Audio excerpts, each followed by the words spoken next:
नमस्कार दोस्तों, स्वागत है आपका आपके अपने YouTube चैनल जीके एग्ज़ाम गुरु में। हम शुरू करते हैं हिंदी के महत्वपूर्ण प्रश्न जो टेट के लिए बहुत ही महत्वपूर्ण हैं। तो प्रश्न नंबर 1, सरस्वती के लिए उपयुक्त शब्द नहीं है। तो सरस्वती के लिए उपयुक्त शब्द नहीं है। तो महाश्वेता, बीड़ापाड़ी, हंसवाहिनी या कालिंदी।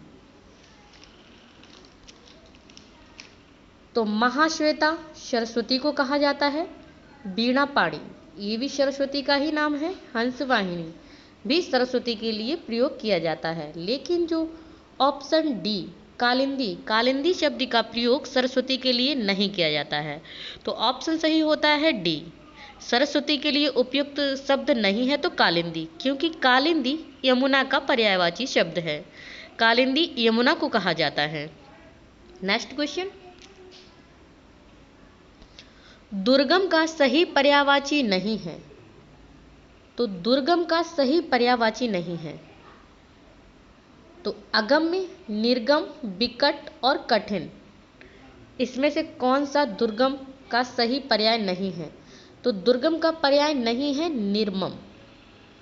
निर्मम दुर्गम का सही पर्याय नहीं है। नेक्स्ट क्वेश्चन, क्वेश्चन नंबर 3, तो शिवा का पर्यायवाची है। शिवा शब्द का पर्यायवाची है। तो शिवा को कहते हैं अलावा।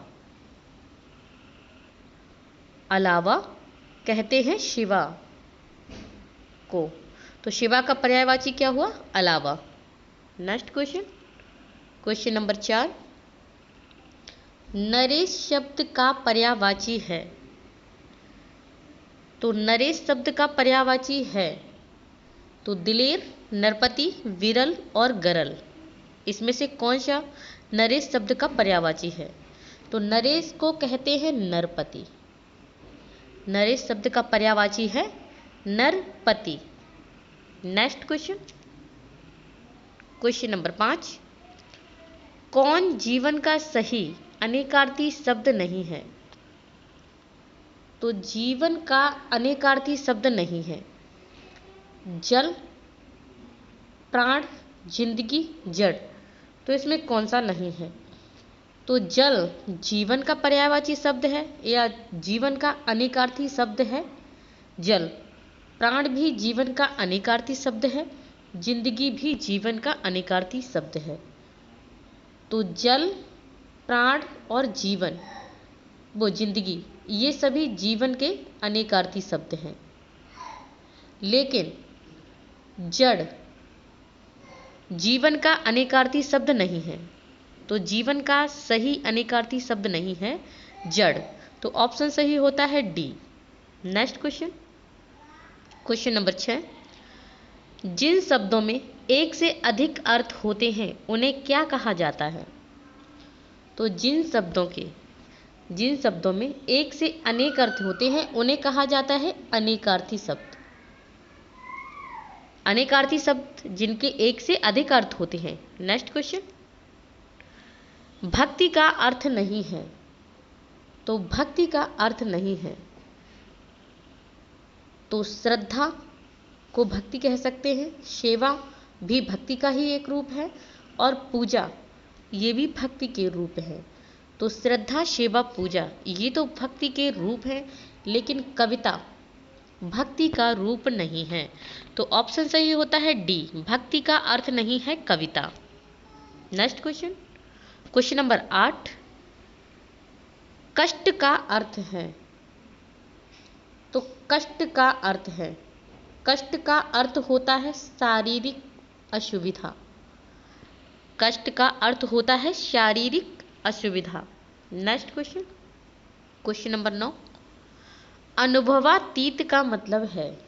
अनुभवातीत, तो अनुभव से परे, अतीत का अनुभव, अनुभव का अतीत, अनुभवहीनता।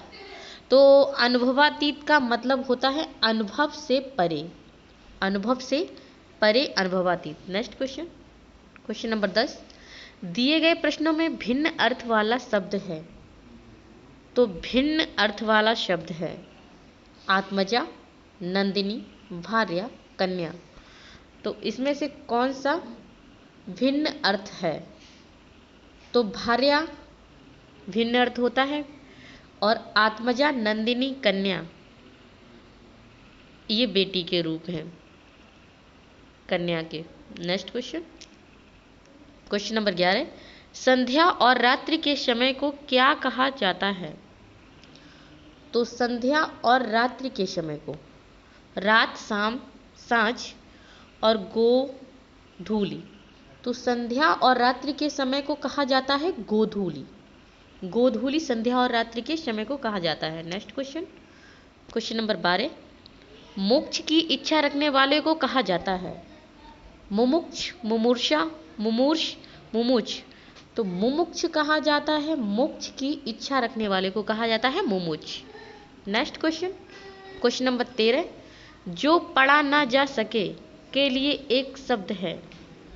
जो पढ़ा ना जा सके, तो जो पढ़ा ना जा सके उसके लिए शब्द है अपठनीय।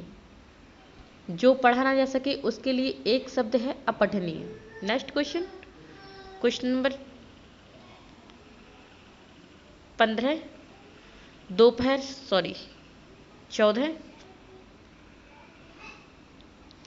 दोपहर से पहले के समय को क्या कहा जाता है?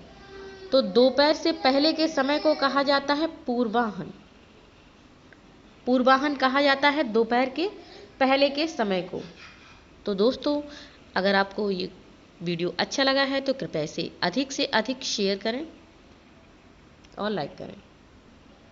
धन्यवाद।